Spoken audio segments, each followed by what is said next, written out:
নীলফামারী জেলা সৈয়দপুর থানা বাইতুল মামুর জামে মসজিদের উদ্যোগে ও কাবার খেদমত করতো, হাসিদের পানি পান করাতো, সওয়াবের উদ্দেশ্যে না, ধান্দায়। হাসিদের পানি পান করিয়েছে কিসের জন্য বলেন তো? ধান্দা, কিছু টাকা পয়সা অর্থ সম্পদ উপার্জন করার জন্য। আমার তো মনে হয় এখনো অনেকেই মসজিদের ক্যাশিয়ার হয় ধান্দায়। আমাকে বেশি বলে ফেললাম, হ্যাঁ একটু বেশি হয়। কারণ মসজিদের দায়িত্ব নিতে হলে কোরআনে কারীম তাকে 5টা গুণ অর্জন করার আহ্বান জানিয়েছে। ইন্নামা ইয়ামুরু মাসাজিদাল্লাহি মান আমানা বিল্লাহি ওয়াল ইয়াউমিল আখির ওয়া আকামাস সালাতা ওয়া আতাজ যাকাতা ওয়া লাম ইয়াখশা ইল্লাল্লাহ। সূরা তাওবার ভিতরে আছে, আল্লাহ বলেন, হে নবী, মানুষকে জানান, আমার ঘরের আবাদ যদি কেউ করতে চায়, আমার মসজিদের সভাপতি, সেক্রেটারি, মোতাওয়াল্লি, সদস্য হতে চায়, তার প্রথমে আমি আল্লাহর প্রতি ঈমান থাকা লাগবে। কে বলছেন বলেন তো? এটা কি আয়াত কি আমার বানানোর ক্ষমতা আছে? আপনাদের আছে? তাহলে এই কথা জানিয়েছে কে? যে আমার প্রতি ঈমান আনা লাগবে আগে। আর আল্লাহর প্রতি ঈমান তাদের আছে যারা জাতীয়তাবাদে বিশ্বাস করে না, নেই। যারা ধর্ম নিরপেক্ষ মতবাদে বিশ্বাস করে, এদের ঈমান আল্লাহর প্রতি আছে না। যারা কমিউনিজম বিশ্বাস করে, যারা সমাজতন্ত্র বিশ্বাস করে, এ মানুষগুলোর ভেতরে ঈমান নেই আল্লাহর প্রতি। কেন? কারণ এগুলো আল্লাহ একটাও বানাননি। আল্লাহ বানিয়েছেন ইসলাম। কি বানিয়েছেন? ওমা ইয়াবতাগি গায়রাল ইসলামি দীনান ফালা ইউকবালা মিনহু। পৃথিবীতে ইসলাম বাদ দিয়ে যত নিয়ম নীতি আছে, যত ইসলাম আছে, যত বাদ আছে, সব বাদ। কে বলছে? ফালা ইউকবালা মিনহু। ইকবালার আগে লান আছে, এর আগে ফা আছে। আল্লাহ তাআলা বলেন, হে নবী, জীবনেও আমি ওদের ওইগুলো কবুল করব না। ওয়া ফিল আখিরাতি মিনাল খাসিরিন। সবচাইতে বড় ক্ষতিগ্রস্ত হবে লোকটা আখিরাতে, ওর খবর আছে। সুতরাং এই যে 4টা কথা বললাম, আরো আছে, আমি এদেশে চলেছে যেহেতু এগুলো এই জন্য বললাম। এই যারা সমাজতন্ত্র কায়েম করতে চায়, যারা জাতীয়তাবাদ এদেশে প্রতিষ্ঠা করতে চায়, যারা কমিউনিজম প্রতিষ্ঠা করতে চায়, যারা ধর্ম নিরপেক্ষবাদ এদেশে কায়েম করতে চায়, এই মানুষগুলো এইটা বিশ্বাস করে যে ক্ষমতার উৎস জনগণ। এই কারণে তাদের ঈমান নেই। আমরা যারা এই দেশে একামতে দিনের দায়িত্ব পালন করতে চাই, আল্লাহর দ্বীনকে জমিনে এদেশে প্রতিষ্ঠা করতে চাই, তারা বিশ্বাস করি ক্ষমতার উৎস আল্লাহ। কথা বুঝতেছেন? এটা সেমিনার হলে আমার মনে হয় ভালো হতো আজকে। এটা তো গ্রাম্য একটা এলাকা, 12 বাপের 13 ছেলে বসে আছে। আপনি শুনতেছেন? আপনি না শুনলেও অসুবিধা নেই, রেকর্ড হচ্ছে, সারা দুনিয়ায় কালকে ছড়াবে। সুতরাং আমি সবাইকে উদ্দেশ্য করে বলছি, সারা পৃথিবীতে আল্লাহ যেটা পারে ওইটা অন্য কেউ পারে, এই বিশ্বাস করার নাম শিরিক। একেবারে কাটছাট কথা। আর শিরিক যারা করে তারা মুশরিক। কথা বলেন না কেন? এ বাংলাদেশে আমার মনে হয় সবচাইতে বেশি মুশরিক, শিরিক করে মেয়েরা। ওদের একটু অসুখ হলে ওরা ইব্রাহিম নবীর মতো আল্লাহর কাছে ধর্ণা দেয় না, দেয় বাবার কাছে, কবরের কাছে, মাজারের কাছে, পানি পড়ার কাছে, তাবিজের কাছে। ওয়াইদা মারিদতু ফাহুয়া ইয়াশফিন। আমি যখন অসুস্থ হই, না ডিস্টার্ব হয়ে গেল, আর এখন আসা ঠিক হয়নি। একটা গুরুত্বপূর্ণ বিষয় চলছে, আপনি এমন সময় এটা দিয়ে যাও, এখানে এমনি ফেলে তো, এ জায়গায় ফেলে তো, তাড়াতাড়ি যাও, এ জায়গায় এমনি ফেলে রাখ।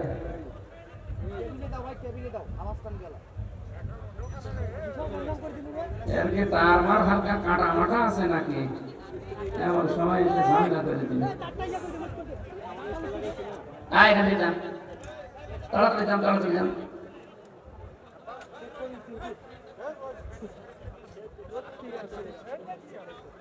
আপনারা এখনো নিজেদের ভেতরে কথা বলছেন, তো আমার নিয়ে এসে বসিয়ে রেখেছেন কোন কারণে? কথা বন্ধ করেন ভাই, নিজেদের ভেতরে কথা বন্ধ করেন। এই আলাপ পরে করবেন দোকানে যে। কথাগুলো শুনতেছেন কি বলছি? এই কথা রসুন টের পাচ্ছেন না? আপনি টের পাচ্ছেন না? টের পেলে কথা বন্ধ হয়ে যাবে। আপনার শরীরে তো কাঁপন সৃষ্টি হওয়ার কথা। আল্লাহ যেটা পারে এটা অন্য কেউ পারে। বিশ্বাস করার নাম শিরিক। শিরিক যারা করে তারা মুশরিক। বহু মেয়ে লোকের সন্তান হয় না, এরা যদি বিয়ের 8-10 বছর 10 বছর 12 বছর পার হয় পাগল হয়ে যায়। তখন হয় বাবার মাজারে যায়, নাই ডাক্তার মাক্তার যা আছে দুনিয়ায় এমন কোনো কিছু নেই, যা এমন মানে ব্যাঙের পা ধরেও দরকার মাপ চায় যে বাবা ব্যাং তুমি আমার কিছু দাও। আমরা একটা মানুষ, আশরাফুল মাখলুকাত, আপনি কি করলেন?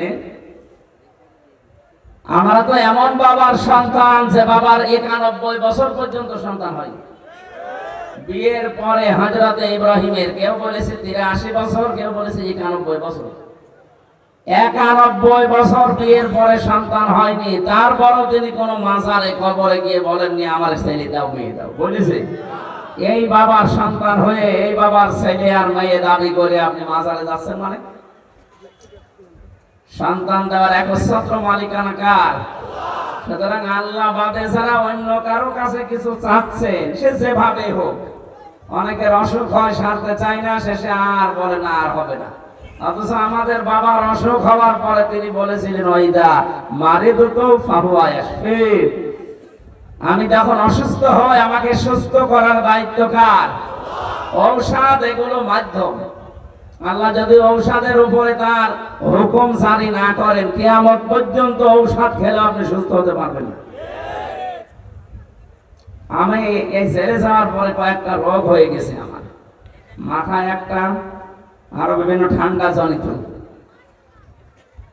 ঔষধ এমন কোনো কিছু নেই যে বাংলাদেশে এমন বড় ডাক্তার নেই যে দেখাই নাই, কিন্তু এখনো আল্লাহর হয়তো হুকুম হয়নি ঔষধের উপরে, এই জন্য কাজ হচ্ছে না। যতদিন পর্যন্ত আল্লাহর হুকুম এই ঔষধের উপরে না আসবে, ওই বাংলাদেশে আরাফাত ডাক্তার না, সবচাইতে বড় ডাক্তার উনি, ওনারে বেটে খেয়ে ফেললেও রোগ ভালো হবে না। এইটা বিশ্বাস করার নাম হচ্ছে আল্লাহর প্রতি ঈমান। সুতরাং আল্লাহর প্রতি যারা ঈমান আনতে পারে, যে চারটা কথা বললাম, এই চারটা ইসমের প্রতি, বাঁধের প্রতি তাদের কখনো বিশ্বাস থাকে না। বাংলাদেশে আমরা সংবিধান এমন ভাবে বানিয়েছি, গঠনতন্ত্র আমাদের দলীয় এমন ভাবে তৈরি করা যে আমাদেরকে মুশরিক হতে বাধ্য করছে। বাংলাদেশ জামাতে ইসলামী এইটা মানে না যে ক্ষমতার উৎস জনগণ, এই জন্য তাদের নিবন্ধন বাতিল করে দিয়েছে। ওরা বিশ্বাস করে ক্ষমতার উৎস আল্লাহ, আন্নাল কুওয়াতা লিল্লাহি জামিআ, সব ক্ষমতার উৎসকে। এখন যদি কেউ এসে এই কথা বলে যে আপনি জামাতকে টেনে কথা বললেন, আমরা বিএনপি করি, আওয়ামী লীগ করি, জাতীয় পার্টি করি, আরে ভাই ওগুলো তো আমি কোরআনে পাচ্ছি না। আপনি যে জাতীয়তাবাদ করেন, সমাজবাদ করেন, জাতীয় পার্টি করেন, আওয়ামী লীগ করেন, এটা কি কোরআনে আমি পাচ্ছি? জামাত ইসলাম করেন, এটা কোরআনে পাচ্ছি না? এটা পেয়েছি। এটা পেয়েছি কেন? অমিম্মান খালাকনা উম্মাতুন ইয়াহদুনা বিল হাক্কি ওয়া বিহি ইয়াদিলুন। কোরআনে কারিমে আল্লাহ বলেন তোমাদের ভেতরে এমন একটা দল থাকবে, এটা হক দল। এখন যদি বলেন এই জায়গায় উম্মাতুন শব্দ আছে, জামাত ইসলাম কোনে আছে? আরে ভাই, এই যে ভোট দিয়ে আমরা নির্বাচিত করি মানুষদেরকে, ভোট এ শব্দ কোরআনে আছে, ভয়কার টনে, কিন্তু আমানত আছে। আমানত মানে রায় দেওয়া, ভোট দেওয়া, সমর্থন দেওয়া, সাপোর্ট দেওয়া, 99টা অর্থ আছে আমানতে। তো এইটা যেমন আমানত শব্দ দিয়ে আল্লাহ বুঝিয়ে দিয়েছেন, উম্মাতুন দিয়ে আল্লাহ জামাতে ইসলামে বুঝিয়েছে। কারণ জামাত ইসলামের কাজ এই আয়াতের সাথে মিলে যায়। তারা ইয়াহদুনা বিল হক, মানুষদেরকে সঠিক পথের সন্ধান দেবে।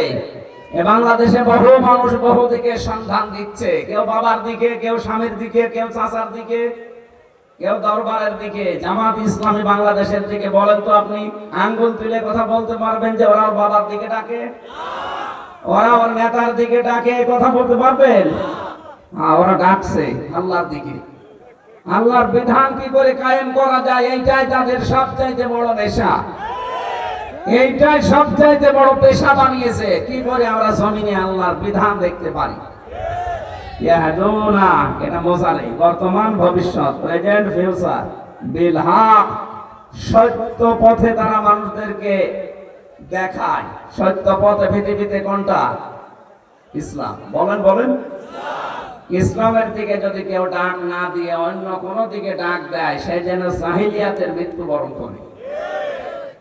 আমি আশা করছি এই কাটছাট কথা আপনি বুঝে ফেলেছেন। এরপরও যদি না বোঝার ভান করে উল্টা দিকে নিয়ে যান, সেদিনে যে ঠাকুরগাঁও হরিপুরে গিয়েছিলাম থানায়, আল্লাহর এক বান্দা উল্টা বুঝে আমারে বলছে আপনি দাড়ি পাল্লাই ভোট চাইলেন। আরে ভাই, এখনো তো আমরা মার্কায় পাইনি, আমি ভোট চাইলাম কি করে?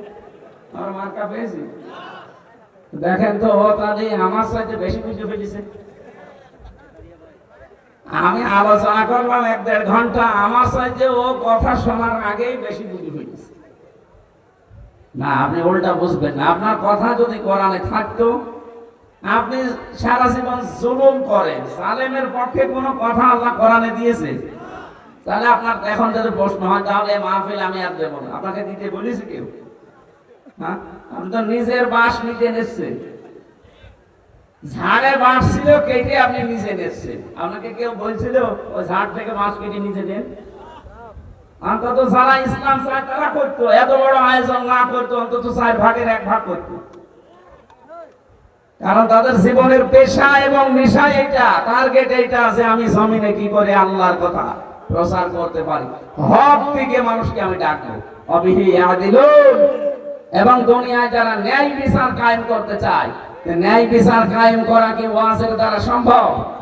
এটা জায়গা লাগে। কি কথা বলেন না কেন? আপনি যদি জায়গা তৈরি করতে না পারেন, তো ন্যায় বিচার কায়েম করবেন কি করে? আমরা তো চাই ওইটাই, এই মেম্বার যেখানে বসে ইউনিয়নে, এখান থেকে একেবারে সংসদ পর্যন্ত যারা বসে আছে, এই মানুষগুলো যারা আইন তৈরি করে, এমন মানুষ ওখানে পাঠাতে চায় যারা আল্লাহর পক্ষে আইন বানাবে। আপনি জেনার লাইসেন্স দেন, আপনি মদের লাইসেন্স দেন।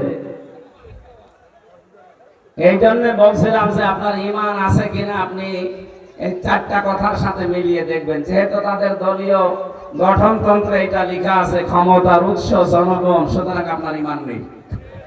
আমি জানি এ কথা আপনার হজম হতে একটু সময় লাগবে, কিন্তু যখন আপনি ওমরের মতো বুঝে ফেলবেন, তখন তামাম দুনিয়া একদিকে, আপনি থাকবেন একা একদিকে। হযরতে ওমরের বাবাকে হযরত ওমর নিজে হত্যা করেছিল। কেন? বাবা ইসলামের বিরুদ্ধে এমন এমন কথা বলতো, শেষ পর্যন্ত বিশ্ব নবীর বিরুদ্ধে কথা বলেছিল। ডাক দিয়ে বলেছেন, বাবা 3 বার সংশোধন করার পরে যে কথা বলতে নেই, আমি নবীজিকে আমার কলিজার চাইতে, আমার জীবনের চাইতেও বেশি ভালোবাসি, আপনি আমার বাবা হলেও না, এ কথা বলতে পারেন না। 3 বার যখন এক কথাই বলেছে, 1 কপি কলা লাগিয়ে। আপনার ভেতরে যদি ওমরের মতো ঈমান আসে, আপনি তো নীলফামারীর মস্তান। হযরত ওমর ছিল কি মস্তান জানেন? ওনার নাম শুনিয়ে শুনিয়ে বাচ্চারা খাবার খেত, ভয়ে খাবার খাইতে চাইতো না, বলতো ওমর আসতেছে, আহো না ওমর। যেই বলতো আসতেছে ওমর, তাড়াতাড়ি খাবার খেয়ে নিত। এইরকম মস্তান ছিল আপনার বাপ। আর আপনি পাতি মস্তান হয়ে আপনার ঠেলায় বাঁচা হয় না। এত বড় টপ টেরর, এত বড় মস্তান যদি কোরআনের সংস্পর্শে এসে এত পরিবর্তন হয়ে যায় যে জান্নাতের গ্যারান্টি পেয়ে গেছে দুনিয়ায়, আপনি ভালো হবেন না? মানে আপনার বাপ ভালো হবে যদি আপনার মন থাকে। কি থাকে? এই জন্য যারা আয়াতের এই 2টা কথা মেনে চলে, মিম্মান খালাকনা উম্মাতুন ইয়াহদুনা বিল হাক্কি ওয়া বিহি ইয়াদিলুন, হক পথে মানুষদেরকে সন্ধান দেয়, আর যারা দুনিয়াতে ন্যায় বিচার কায়েম করার জন্য চেষ্টা চালায়। এদেশে যারা ইসলাম কায়েম করতে চায়, তাদের উদ্দেশ্য কিন্তু এই 2টাই। কথা বলেন না কেন? এখন এই দেশে যারা আওয়ামী লীগ করে তাদের উদ্দেশ্য যদি এই দুইটা হয়, আমি আজকে আওয়ামী লীগ করা আরম্ভ করবো। কিন্তু ওদের উদ্দেশ্য তো এটা না, ওদের উদ্দেশ্য প্রথমে মানুষ খুন, দ্বিতীয় নম্বরে শুধু মারিং কাটি। এইগুলো কোরআনে আপনি পাবেন, পুরা কোরআন পড়ে তছনছ করলেও পাবেন। মানুষ খুন করা কোথায় আছে কোরআনে? অথচ ৩,732 জন মানুষ হত্যা হয়েছে। সরকারি জরিপের কথা, বেসরকারি জরিপ আছে আরেকটু বেশি। বলেন, সেখানে এতগুলো মানুষ হত্যা হয়ে গেল বিচার ছাড়া, এদের ওপরে কি আদালত করতে কোনো রায় হয়েছিল যে এদেরকে মেরে ফেলেন? আপনার নিজের ক্ষমতাকে বাঁচাতে আপনি মেরে ফেললেন এদের। আপনি জবাব দিতে পারবেন কোরআনের কাছে? সূরা নিসা 93 নম্বর আয়াত, ওয়া ইয়াকতুল মুমিনা মুতাআম্মিদান ফাজাযাউহু জাহান্নামু খালিদান ফিহা। আল্লাহ পাক বলেন, কোন মানুষ যদি ইচ্ছা করে কোন মুমিনকে মেরে ফেলে, তার প্রথম শাস্তি দেব আমি আল্লাহ জাহান্নাম। প্রথম শাস্তি কি? ফাজাযাউহু জাহান্নাম, তার প্রথম পুরস্কার হবে জাহান্নাম। খালিদান ফিহা, 2 দিন পরেই বের হয়ে আসবে না, চিরস্থায়ী থাকবে। ফাগাদিবাল্লাহু আলাইহি, তার উপরে আল্লাহর গজব, আল্লাহর রাগ। ওয়ালানাহু, তার উপর আল্লাহর লানত। ওয়া'আদ্দা লাহু আযাবান আযীমা, তার জন্য আল্লাহ যন্ত্রণাদায়ক আযাব রেডি করে রেখেছে। কতগুলো শাস্তি একটা মানুষ হত্যা করলে, অথচ কত মানুষ আপনি মেরে ফেললেন বলেন? হাজার হাজার বছর আগে ফেরাউন ওই জামানায় 7 জন জাদুকরকে হত্যা করেছিল। একেবারে মেরে ফেলেনি, তাদের বিকলাঙ্গ করে দিয়েছিল। 1 হাত আর 1 পা কেটে দিয়েছিল বিপরীত দিক থেকে। সূরা শুআরার ভেতরে আছে তাফসীরে। হযরতে মুসা নবীর জামানায় যে জাদুকরগুলো মুসা নবীর আল্লাহর প্রতি আর তার প্রতি ঈমান এনেছিল, ফেরাউন রাগ করে তাদের বিপরীত অঙ্গ সব কেটে দিয়েছিল। তারপরও তারা ঈমান থেকে বিচ্যুত হয় নাই, পা পিছলিয়ে তারা চলে যায় নাই। অথচ এই 2024-এর 5 আগস্টের আগে আমরা দেখলাম 7 জন না, 3,732 জন মানুষকে আপনি মেরেই ফেললেন। 780 জন মানুষ এখন হাসপাতালের বেডে কাতরাচ্ছে। কারো হাত নেই, কারো পা নেই, কারো চোখ নেই, কারো অন্ডকোষ পুড়ে গেছে। আমি কুষ্টিয়ার সদর হাসপাতালে নিজে দেখতে গিয়েছিলাম 6 তারিখে, যে দেখি অনেকগুলো মানুষের হাত কেটে ফেলে দিয়েছে, কারো পা কেটে ফেলে দিয়েছে, কারো 1 চোখ নেই, কারো 2 চোখই নেই, কারো অন্ডকোষ পুড়ে গেছে। ফেরাউন যদি মাত্র 7 জন মানুষকে ঈমান আনার কারণে বিপদগ্রস্ত হানি করে দেয়, অঙ্গ কেটে ফেলার কারণে, ও কত বড় জালেম, আল্লাহ ওখানে হেদায়েত দেয়নি। আর এই দেশে যারা এতগুলো মানুষকে বিকলাঙ্গ করে দিলেন, হাত পা কেটে ফেলতে হচ্ছে তাদের, আপনি কত বড় ফেরাউন বলেন? কথা কত দূর গেল আপনি টের পাচ্ছেন না? টের পাননি। এই জন্য আমি আপনাকে বাঁচাতে চাই। এই অনুষ্ঠান লক্ষ লক্ষ টাকা খরচ করে দিলেন, 5টা মানুষ যদি জাহান্নামের পথ থেকে জান্নাতের পথের দিকে আসতে না পারে, এই অনুষ্ঠান দেওয়ার দরকার কি? কথা বলে না কেন? 2 ঘন্টা আলোচনা করার পরেও যদি মসজিদে ফজরের নামাজে 20 জন মানুষ না বাড়ে, তো আলোচনা করে আমারও বেকার, আপনাদেরও বেকার। আমরা তো চাই শুধু দুনিয়া না, রব্বানা আতিনা ফিদ দুনিয়া হাসানা ওয়া ফিল আখিরাতি হাসানা। দুনিয়ায় শান্তি চাই, স্বস্তি চাই, নিরাপত্তা চাই, কল্যাণ চাই। মরণের বড় শান্তি চাই, স্বস্তি চাই, কল্যাণ চাই। সবচাইতে বড় কল্যাণ মরণের পরে আল্লাহর বানানো জান্নাত। ওয়াকিনা আযাবান নার, আমরা সবাই বাঁচতে চাই জাহান্নামের আগুন থেকে। এই জন্য আজকের এই আলোচনা আপনারা সাজিয়েছেন, আমারও কষ্ট করে আপনি কুষ্টিয়া থেকে নিয়ে আসলেন। এই কথাগুলো বোঝার চেষ্টা করেন ঠান্ডা মাথায়। আল্লাহর ঘরের দায়িত্ব নেওয়ার জন্য প্রথম নাম্বারে লাগবে তাহলে ঈমান। যাদের ওইগুলোই বিশ্বাস আছে আমি বলছি তাদের ঈমান নেই। আপনি কোরআন দিয়ে মিলালি পাচ্ছেন যে তাদের ঈমান নেই। আল-ইয়াওমা আকমালতু লাকুম দীনাকুম ওয়া আতমামতু আলাইকুম নি'মাতি ওয়া রাদিতু লাকুমুল ইসলাম দীনা। আজকের এই দিনে আমার জীবন ব্যবস্থা ইসলাম আমি পরিপূর্ণ করে দিলাম। যত নিয়ামত আমার ছিল সব নিয়ামত তোদের জন্য আমি পূর্ণ করলাম। আর আমি নিজে খুশি হয়ে গেলাম ইসলাম দ্বীন, ধর্ম হিসাবে ইসলামের উপরে খুশি হয়ে গেলাম। তাহলে আল্লাহ যেটাই খুশি আপনি ওইটা বাদ দিয়ে নিরপেক্ষ দৃষ্টি দিয়ে ঈমান থেকে বলবেন, যা ঈমানই আছে ওইটা থেকে বলেন। এদেশে যারা আওয়ামী লীগ করে, আওয়ামী লীগের উপরে আল্লাহ খুশি, জাতীয়তাবাদের উপরে আল্লাহ খুশি। তাহলে ইসলাম আল্লাহ দিত না? এই সহজ কথা বোঝেন না কোন কারণে বলেন তো?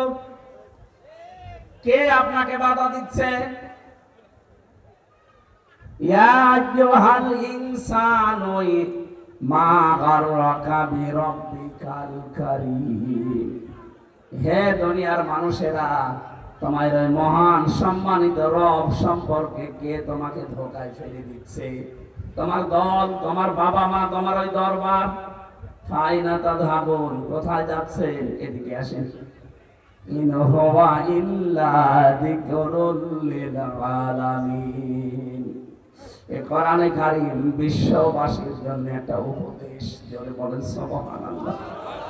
কোরআনের উপদেশ শোনার পরও যদি কারো মনের ভেতরে প্রতিক্রিয়া তৈরি না হয়, আমার মনে হয় ওরে আজরাইল দেখার আগে আর ভালো হওয়ার সম্ভাবনা নেই। এজন্য সহজ ভাবে একেবারে নরম ভাবে বলছি, আপনি মেনে নিন।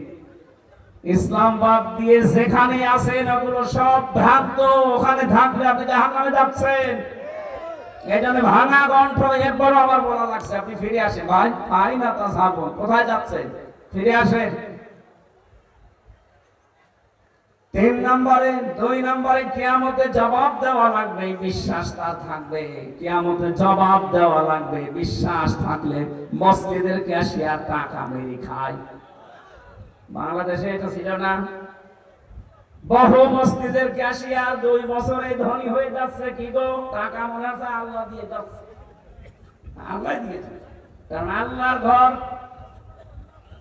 একশোর মসজিদের দেওয়াল ঘড়ি চুরি করার সময় হাত আটকে গেছে। মুসল্লিরা চেপে ধরে আচ্ছা করে পিটাচ্ছে, ওই বেটা আর জায়গা পাও না, মসজিদের ঘড়ি চুরি করো। চোর চিল্লাচ্ছে, ওই মুসল্লি বেশি ফতোয়া দিবা না, এ মসজিদ আল্লাহর, আল্লাহর বান্দা। আল্লাহর ঘর থেকে আল্লাহর বান্দা জিনিস নেবে, এখানে চুরি বলে কত বড় ফতোয়া। আমার তো মনে হচ্ছে দেশের বহু মানুষের চিন্তা ভাবনা এখন এই। আপনি আল্লাহর ঘরে টাকা পয়সা মেরে খাবেন মনে করছেন আমি তো আল্লাহর ঘরের সেক্রেটারি, এই ঘরের ক্যাশিয়ার। এর টাকা মারলে মনে হয় কোনো গুনাহ নেই, ধরা খেয়ে যাবেন ভাই। মানুষের সম্পদ হোক আর আল্লাহর সম্পদ হোক, এগুলো যারা আত্মসাৎ করে মেরে খায়, বিশাল সম্পদের পাহাড় তৈরি করে। এই যে এলাকায় শুনলাম থাই ক্যাসিনো চালু হয়ে গেছে। এলাকা আরম্ভ হয়ে গেছে। আমি জানি ওই মানুষ এখানে আসেনি, তারপরে যাতে রেকর্ড হচ্ছে ওদের কানুন যাবে কাজ। যদি এইরকম চরিত্রের কেউ থাকেন, থাই ক্যাসিনো যারা চালু করেছে, কি করবেন আপনি?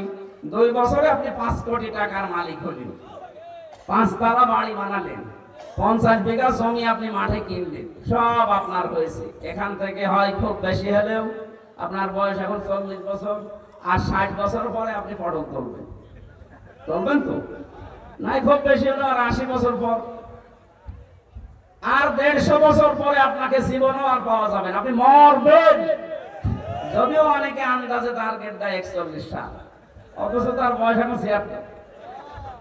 41 সাল টার্গেট দিলে কত বয়স হওয়ার আগে টের পেয়েছে কোনদিন? আন্দাজে টার্গেট দেয়। ও যদি এই বিশ্বাস করতো যে আজরাইল আমার পেছনে দাঁড়িয়ে আছে, 1 সেকেন্ডের সময় নেই, 41 সাল না 41 সেকেন্ডেরও কোনদিন টার্গেট দিত না। যারা এই টার্গেট দেন যে আমার 41 সাল টার্গেট, ক্ষমতায় আমার থাকাই লাগবে, এদেশে যদি 5 কোটি মানুষ মরে যায় যাক, আপনি বিশ্বাস করেন আপনার আল্লাহর উপরে বিশ্বাস নেই, আপনার বিশ্বাস আপনার হায়াতের উপরে। এত কনফিডেন্স আপনি পান কোথায়? আমার 33 বছর বয়স নয়, আমার মনে হয় সামনে বছর আসবে কিনা। আর আপনি আমার মায়ের চাইতেও বড়, আমার মার এখন মনে হয় কত 50 হবে। আমার মার বয়স, নানির বয়স, তাও বড় যদি 41 সাল টার্গেট দেয়, আমার তো মনে হয় এখন মনে হয় টার্গেট দেওয়া দরকার 71 সাল। না, এটা টার্গেট বাদ দেন। টার্গেট দিয়েছিলেন বলে তো আল্লাহর চেপে ধরেছে। তুই কোথায় পেলে? তো সেকেন্ডের গ্যারান্টি নিয়ে আন্দাজ দিতেছিস না, কয়েক বছরের টার্গেট দিয়ে দিস। যারা থাই ক্যাসেনিয়ার সাথে জড়িত আছেন, যে বিশাল সম্পদের পাহাড় তৈরি করলেন, কি হবে পরে? আপনি 150 বছর পর বা 200 বছর পরে যদি আবার ফেরত আসেন, আপনার এই থাই ক্যাসেনিয়া দিয়ে যে 5 তলা বাড়ি বানিয়েছিলেন, এই বাড়ি আপনার উঠতে দেবে? কি বলবেন আপনি? উঠতে দেবে? তখন কে থাকবে? হয়তো আপনার নাতির নাতির নাতি, 3 পুরুষের পরে। যদিও আপনার ছেলে আপনার ছবি বড় করে একেবারে টাঙিয়ে রেখে যায়, 200 বছর পরে আপনার ছেলে থাকবে না, তার ছেলে থাকবে না, তার ছেলে থাকবে না, তার ছেলে থাকবে। 3 পুরুষ পরে যে হবে, মনে করেন তার নাম রাকিব। আপনি একেবারে 200 বছর পরে কবর থেকে চিন্তা হয়ে উঠে আসলেন, এই বাড়ি আমি বানিয়েছি থাই ক্যাসিনো দিয়ে। বলবে, বেটা কিসের সিটারি বাটপারি কর? যদি থাকার জায়গা না পাও, মসজিদের বারান্দায় গিয়ে থাকো। এই 5 তলা বাড়ি আমার দাদার, আমার দাদার, আমার দাদা। ও যে আপনার দাদা, ওর মনেই নেই। কারণ আমারই তো 3 পুরুষের পরে আমার আর মনে নেই। আমার বাবার নাম রিয়াজউদ্দিন, তার বাবার নাম জাহান আলী সর্দার, এরপরে ছিল নমাজ আলী সর্দার, এরপরে আমি আসার। কয় পুরুষ? আমি এত হিসাব করে চলি, তারপরও 3 পুরুষের পরে আমার আর মনে নেই। আর আপনার যে ছেলে রেখে যাচ্ছেন, অত 24 ঘন্টা টান হয়ে থাকে, অত সবসময় বাবার উপরে আছে। ও তো 1 পুরুষও মনে রাখতে পারবে না। ওরে যদি জিজ্ঞাসা করে, কে তোর বাবার নাম কি, শ্বশুরের নাম বলে থাকে। আর আপনি তার জন্য এই থাই ক্যাসেনিয়া দিয়ে, এমনকি এই যে জিনের বাদশা এলাকায় এখনো মনে হয় নেই, এগুলো গাইবান্ধা ছিল। জিনের বাদশা বগুড়া গাইবান্ধা ছিল। এই সমস্ত উল্টাপাল্টা কাজ করে মসজিদের সভাপতি, সেক্রেটারি, মোতাওয়াল্লি, ক্যাশিয়ারের দায়িত্ব নিয়ে একেবারে বাবা শাহজালাল, মদের কাছে কুত্তা বিড়াল সব হালাল। এই করে যারা সম্পদ কামাই করেছে। 3 নম্বরে যারা মসজিদের দায়িত্ব নেবেন, এই মানুষগুলো নামাজি হবে। নামাজি মানে নামাজ কায়েমকারী হবে। যদি আল্লাহ বলতেন নামাজ পড়নেওয়ালা হবে, তাহলে ফাসাল্লি দিতেন যে নামাজ পড়ো, দিয়েছেন আকামাস সালাত। তারা নামাজ কায়েমের আন্দোলন করবে। এই বাংলাদেশে নামাজ কায়েমের আন্দোলন শুধু এই দেশে যারা একামতে দিন কায়েম করতে চায়, শুধু তারা করে। আর বাকিগুলো যা আছে, সেই ইসলামী দল বলেন আর ইসলামের বাইরে বলেন, তারাও নামাজ পড়ে। নামাজ কি করে? অথচ 82 জায়গায় আছে নামাজ কায়েম করো, নামাজ দাঁড় করাও, আর 1 জায়গায় আছে নামাজ পড়ো। সূরা কাউসারের ভেতরে ফাসাল্লি লিরাব্বিকা, হে নবী আপনি নামাজ পড়েন আপনার রবের জন্য। কয় জায়গায় বলেন? আর 82 জায়গায় আল্লাহ বলেছেন আকিমুস সালাত, নামাজকে দাঁড় করাও। এই নামাজকে দাঁড় করাতে হয় পরিবার, সমাজ, রাষ্ট্রে। এগুলোর জন্য আইন লাগে। কি লাগে? আল্লাযীনা ইম্মাক্কান্নাহুম ফিল আরদি আকামুস সালাত, আমি যাদেরকে জমিনে শাসন ক্ষমতা দিয়েছি, ওরা ক্ষমতা পাওয়ার পরে প্রথম আইন পাস করবে নামাজ কায়েমের। কিসের? আপনার এই সহজ কথা বুঝে আসে না, বলে হুজুর আমার পক্ষে বলেন। আমি আপনার পক্ষে বলবো, আয়াত কোথায়? আয়াত বানাবো? তাহলে নামাজ পড়ার কথা হয়তো নিচে নিচে বলা যায়, কিন্তু কায়েমের জন্য একটা ক্ষমতা লাগে, আইন লাগে। কথা বলেন ঠিক কিনা? আর এটাই তো আমরা চাচ্ছি। ইসলাম যদি সত্যি এদেশে এসে যায়, আপনি টের পাচ্ছেন এই দেশটা মিনি জান্নাত হয়ে যাবে। তখন ঘর বানাতে গিয়ে, জমি কিনতে গিয়ে চাঁদাবাজি করলে টাকা দেওয়া লাগবে না, বলে আর উল্টো করে ধরিয়ে দেওয়া যাবে। কিসের চাঁদাবাজ? বাংলাদেশে ইসলাম কায়েম হলে চাঁদাবাজি 100 ভাগ বন্ধ হবে। মেয়েরা থাকবে 100 ভাগ তাদের নিরাপত্তা নিয়ে। কত মানুষ আজ জুজুর ভয় দেখাচ্ছে মেয়েদের, যদি ইসলাম কায়েম হয় তোমরা কিন্তু ঘর বন্দী হয়ে যাবে। ওরা শয়তান, ও ভোগ করতে পারছে না তো এই জন্য জ্বালা বেঁধে যাচ্ছে।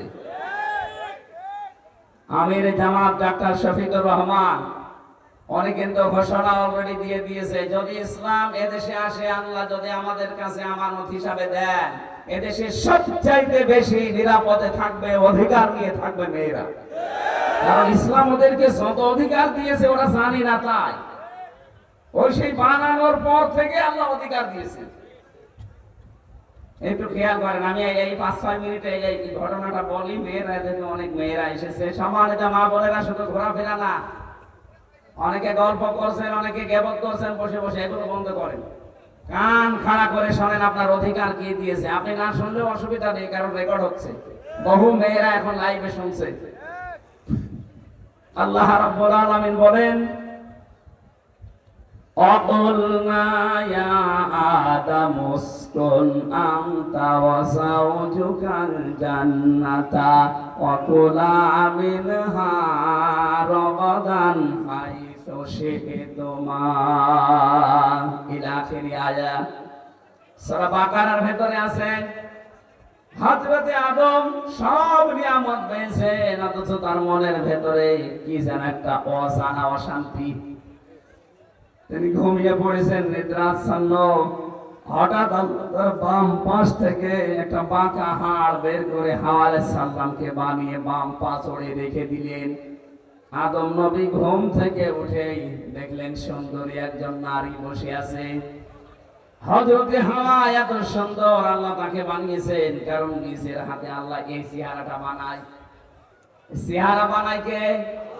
আরো জোরে, ওয়াল্লাযী ইউসাউবিরুকুম ফিল আরহামি কাইফা ইয়াশা। তিনি সে আল্লাহ যিনি মায়ের রেহেমের ভেতরে তোমাদের আকৃতি বানান। হ্যাঁ, বডি বানিয়েছে ফেরেশতারা, কিন্তু আকৃতি বানিয়েছে আল্লাহ নিজের কুদরতে হাত দিয়ে।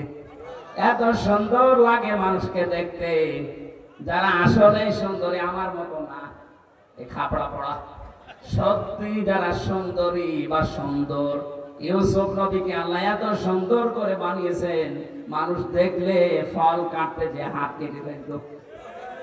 আমাদের নবী মুহাম্মদুর রাসূলুল্লাহকে আল্লাহ এত সুন্দর করে বানিয়েছিলেন, দেখলে মানুষের ক্ষুধা পর্যন্ত মিটে যেত। হযরতে হাওয়াকে আল্লাহ যেহেতু নিজের হাতে বানিয়েছেন, এই পৃথিবীতে যারা এখন বিশ্ব সুন্দরী হয়, আমার মনে হয় তাদের শরীরের সব জায়গাগুলো মাপ সব করে করে তাদেরকে সামনে নিয়ে আসা হয়। এমন কোন জায়গা নেই যেখানে মাপ দেওয়া হয় না, ওদের ফিতা আছে আলাদা, ওইটা দিয়ে ওদের যত জায়গা আছে শরীরের সব জায়গাগুলো মাপ দিয়ে দিয়ে তারপরে সামনে নিয়ে আসা হয়। এটা একটা লুচ্চামি, এটা বেহায়াপনা, এটা একটা জেনা। বাংলাদেশে এটা আরম্ভ হয়েছে। আমরা চাই এই জেনা বন্ধ হোক বাংলাদেশে। বিশ্ব সুন্দরীর নামে মেয়েদের শরীরের এগুলো অঙ্গ প্রত্যঙ্গ গুলো প্রদর্শন করে, কথা বলছে না কেন? এগুলোর জন্য আজ অনেকে বিভিন্ন নাম দিয়ে ঢাকার বুকে বাংলাদেশের জেলা শহরগুলোতে অফিস খুলতে যাচ্ছে, নাম দিয়েছে মানবতার অফিস, অথচ এগুলো হচ্ছে সমকামিতার অফিস। ওরা পুরুষে পুরুষে বিয়ে করতে চায়, মহিলা মহিলায় বিয়ে দিতে চায়, বলে নাউজুবিল্লাহি মিন যালিক। আর এটা যারা প্রমোট করে তাদেরকে এখন সরকার উপদেষ্টা বানাচ্ছে। আমরা চাই ফারুকের মতো মানুষকে পাছায় লাথি দিয়ে যেন খেতিয়ে দেওয়া হয়। শয়তান আল্লাহর বিরুদ্ধে অবস্থান নিয়েছে। সমকামিতা আল্লাহর নিষিদ্ধ কাজ না। আল্লাহ বলেন নারী পুরুষে বিয়ে হবে, আর না ও পুরুষ পুরুষে শুরু করেছে। এটা লূত নবীর জামানায় ওরা এই গোনা আরম্ভ করেছিল। পৃথিবীতে এর আগে কেউ করে নাই, ওই সময় আরম্ভ হয়েছে, এখনো পর্যন্ত অনেকে তার অনুসারী আছে। লূত নবীর জামানায় পুরুষে পুরুষেরা বিয়ে করতো, মহিলা মহিলায় বিয়ে করতো। এটা আল্লাহ এত বড় রাগ করে শাস্তি দিয়েছিলেন, পুরা শহরটা একেবারে জমিন থেকে জেব্রাইল উঁচু করে একেবারে উলট করে দিয়েছে। ওটা ডেড সি বানিয়ে দিয়েছেন। জর্ডানে এখনো আছে, আপনি যান জর্ডানে যেয়ে দেখবেন ওখানে যে সাগর আছে, মৃত সাগর, ডেড সি বলা হয়। ওখানে কোনো কিছু বাঁচে না, সব মরে যায়। আমার মনে হয় বাংলাদেশকে অনেকে মৃত সাগর বানানোর জন্য সূক্ষ্ম ষড়যন্ত্র করছে। হযরত হাওয়া আলাইহিস সালামকে আল্লাহ নিজের হাত দিয়ে তার এই চেহারা এত সুন্দর সুন্দর করে বানিয়েছেন। আমার একটু টাচ দিয়ে আপনি বুঝবেন যে কত সুন্দরী হতে পারে। এখন সারা পৃথিবীর ভেতরে সব চাইতে সুন্দরী মেয়ে লোকের তালিকায় কার নাম আছে বলেন তো? হুজুর মনে হয় আসমানে থাকে, জমিনে থাকে না। আপনারা বলা লাগবে না, এটা প্রশ্ন আসতেছে এখন তো সামনে। সাধারণ জ্ঞান পড়েন না? যারা এখানে ছাত্র ভাই ছাত্রী বসে আছেন বলেন, এই পৃথিবীতে এখন সব চাইতে বিশ্ব সুন্দরীর তালিকায় কার নাম? খালেদা জিয়া। ও তো ডিলেট হয়ে গেছে, ছিল এক সময়, কিন্তু এখন তো আর নেই। এখন আমার চামড়া কত বড় দেখিছে, ও চামড়ায় হবে না। এখন তালিকায় আছে রাশমিকা মান্দানা। আল্লাহর ওলির নাম বললাম না, এই মহিলা এখন 1 নম্বরে আছে।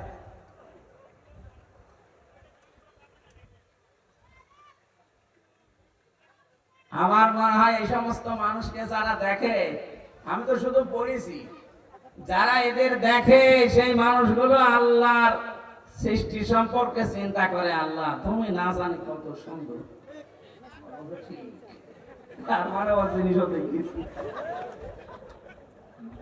না, সুন্দরী মহিলার তালিকায় তামাম দুনিয়া এখন ইনার নাম আসতেছে। আপনি সাধারণ জ্ঞানগুলো দেখবেন, বিশ্বকোষ যেগুলো বের হয় এগুলোতে সাধারণ জ্ঞানে দেওয়া আছে।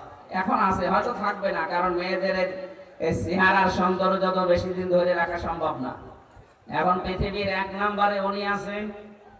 আর সবচাইতে কালো মহিলার তালিকায় আছে আফ্রিকার একজন নেরিলা। এই যে কত কালো, হাড়ির তলা দেখেছেন না? হাড়ির তলা তো মনে হয় আছে, তার চাইতেও কালো। আমি হজে যাওয়ার পরে দেখেছিলাম, এই যে কাবা শরীফ চক্কর দেওয়ার সময় চক্কর দিয়ে দিয়ে ওই হজের আসওয়াদে আমি আর যেতে পারছি না, কারণ আমাদের শরীর এমনি শরীর চলে না। তারপরে আবার 3 বছর জেলে থাকা, রমজানে গিয়েছিলাম ওমরা হজে। চিন্তা করলাম ওখানে যাওয়া যায় কি করি। এর আগে 16 সালে একবার আমি পেরেছিলাম, দেখলাম যে ষাঁড়ের মতো মহিলা আসতেছে, ওই যে আফ্রিকা, এইরকম উঁচা লম্বা, সেই রকম মোটা, আর ওই যে কালো। ওনার আমি কাছে যে ভাষা তো বোঝে না, আমি বললাম যে ওই জায়গায় আমি যেতে চাই। আমারে বলতো যে এই জায়গায় চেপে ধর। কি করবো এখন, আমার তো যাওয়া লাগবে। ধরলাম চেপে, ও সেই গরুর মতো মহিষের মতো। ওরে বাবা, ওর কাছে যে আসে এখানে রাখলে তার খবর আছে।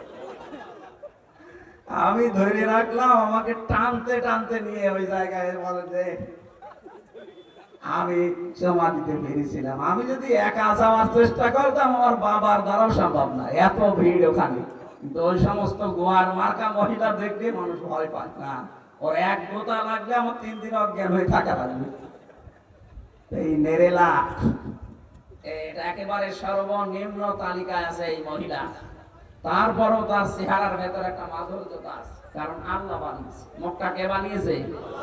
আর রাশমিকা মান্দানা, কি সুন্দর করে আল্লাহ বানিয়েছে ফুটে ফুটে। পৃথিবীর 1 কোটি রাশমিকা মান্দানা এক জায়গায় করলে হযরতে হাওয়া আলাইহিস সালামের চেহারার সাথে মিলবে না, এত সুন্দর ছিল। পৃথিবীর ইতিহাস পড়ে আমি 4 জন মহিলার তালিকা পেয়েছি, সবচাইতে সুন্দরী ছিল তারা। আমাদের মা হাওয়া 1 নম্বরে। 2 নম্বরে পেয়েছি হযরতে বিলকিস। বিলকিসের নাম শোনেননি? রানী বিলকিস। 3 নম্বরে হযরতে ইউসুফের স্ত্রী জুলাইখা। 4 নম্বরে নাম 2টা আছে, তার 1 নাম্বার হযরতে ইব্রাহিম নবীর বড় স্ত্রী হযরতে সারা। 4 নাম্বার এখানে আরেকটা নাম দেওয়া আছে আমাদের নবী মুহাম্মদুর রাসূলুল্লাহর ছোট মেয়ে ফাতেমাতুজ জোহরা রাদিয়াল্লাহু তাআলা আনহা। এই যে এই মানুষগুলোকে আল্লাহ এত সুন্দর করে বানিয়েছেন, তার এক নাম্বারে যদি থাকে হযরতে হাওয়া, বলেন তো কেমন ছিল, আপনার কল্পনায় ধরবে না।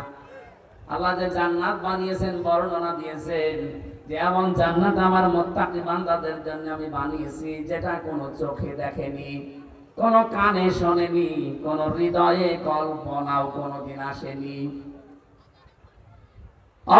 নীলফামারী বাসী মানুষের কল্পনার জগৎ ছোট না বড়?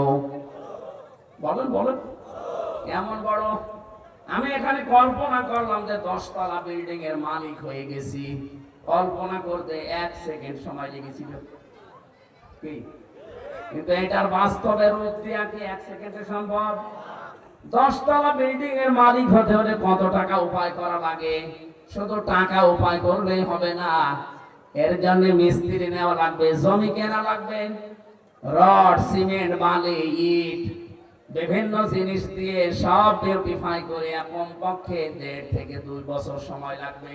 তারপরে আমার কল্পনা বাস্তবে রূপ নেবে। আল্লাহ পাক বলেন হাওয়া আলাইহিস সালামকে আদমের কল্পনার চাইতেও সুন্দর করে বানিয়েছিলাম। কি আপনারই মনে ধরবে যে কত সুন্দর হতে পারে? উনি তো বসে আছেন। হযরতে আদম ঘুম থেকে উঠেই দেখলেন কি গো, জান্নাতে এত কিছু আছে, এতে এত সুন্দর জিনিস তো দেখি নাই। উনি দেখার পরে তাকালেন, আবার ধরতে গেলেন। আল্লাহ পাক বলেন তাকানো যাবে না, ধরাও যাবে না, আদম থামো।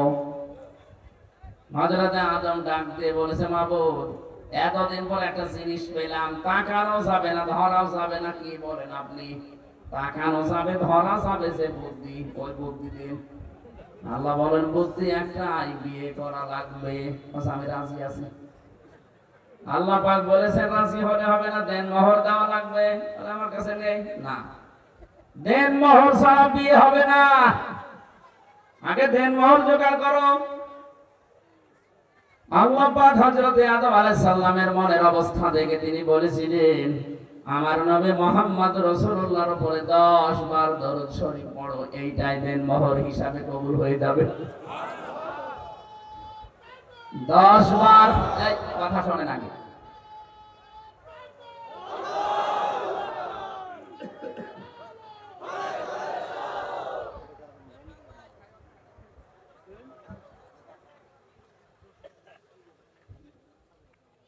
না,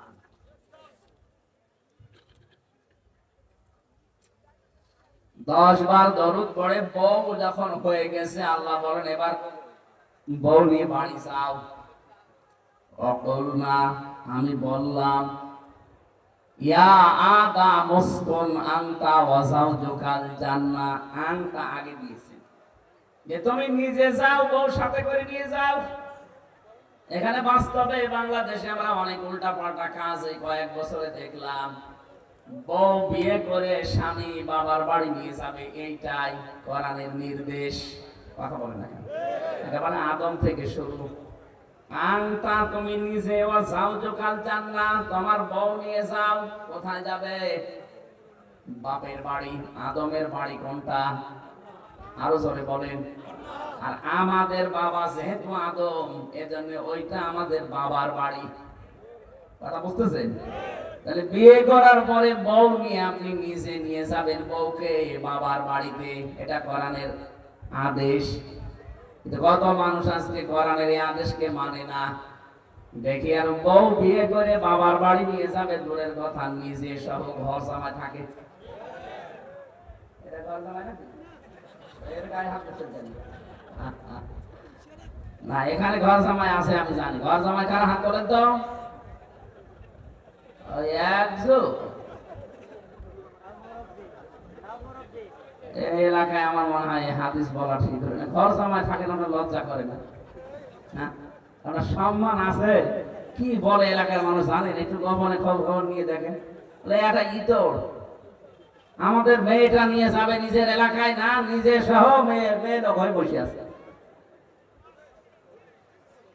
কতগুলো মেয়েকে দেখলাম বিভিন্ন বিশ্ববিদ্যালয় থেকে পাশ করার পরে ওরা নাকি নিজেরা ছেলের বাড়িতে গিয়ে বিয়ে করে ছেলে সহ নিজের বাবার বাড়ি আসতেছে।